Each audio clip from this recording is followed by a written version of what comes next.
Un des moyens qui permet d'éviter la dépression, c'est l'activité physique, et je vais vous expliquer pourquoi. Voilà. Le cerveau émet des hormones, ça vous le savez.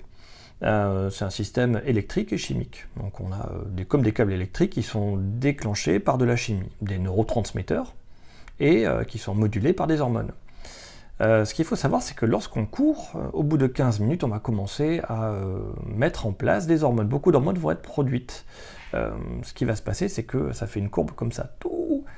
Donc au bout de 20 minutes, ça s'enclenche et on produit des hormones. Le pic arrive à 15-20 minutes. Le pic maximal arrive à 45 minutes, et après 45 minutes, ça fait une pente qui descend doucement. Donc si on veut vraiment bénéficier de l'effet positif de l'activité physique, de toutes ces hormones positives qui vont nous faire sentir mieux, ça va être au bout de 15-20 minutes.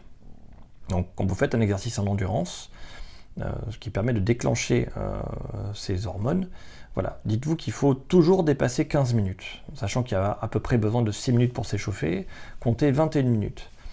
Voilà, 6 minutes d'échauffement, le temps que le corps comprenne qu'il fait du sport, de l'activité physique, et après 15 minutes pour vraiment déclencher les hormones derrière. Et après, encore, c'est à 45 minutes, une fois que le système s'est enclenché, donc 45 minutes plus 6 minutes d'échauffement. C'est à ce moment-là où le corps va mettre toutes ces hormones-là qui vont moduler votre cerveau. Imaginez que c'est une sorte de reset. Voilà, on remet les choses au clair. C'est un peu ça que fait le cerveau. Il remet les choses au clair et il va mettre des hormones qui vont faciliter tout ça. C'est pas instantané, c'est que dans votre vie, plus vous subissez de stress, plus votre cerveau est imbibé de neurotransmetteurs, il y en aura partout, et s'il y en a trop, le message entre deux neurones, il se fait pas. Il est bloqué parce qu'il y a trop de choses qui bloquent tout. C'est comme si tout était déjà bloqué. On n'arrive plus à bouger, on n'arrive plus à penser. On est dans le canapé, on veut se lever, on n'y arrive pas. Hein. C'est un peu ça le burn-out, c'est un peu ça la dépression, c'est le cerveau qui est trop imbibé d'hormones.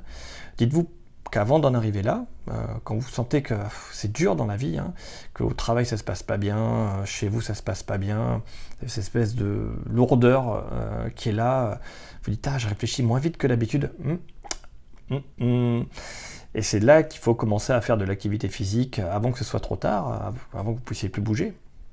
En faisant de l'activité physique, vous allez dire à votre cerveau, mais regarde, cycle un peu toutes ces hormones. Certes, il y a les thérapies comportementales qui vont permettre d'aller mieux en enlevant les épines irritatives de stress, mais on peut stimuler votre système physiologique en courant, voilà, plus de 15 minutes, 45 minutes c'est bien, pour aider le corps à chasser le trop-plein d'hormones. Sachant qu'il faut 3 mois sinon pour qu'elles se dégradent toutes seules en absence de nouveau stress.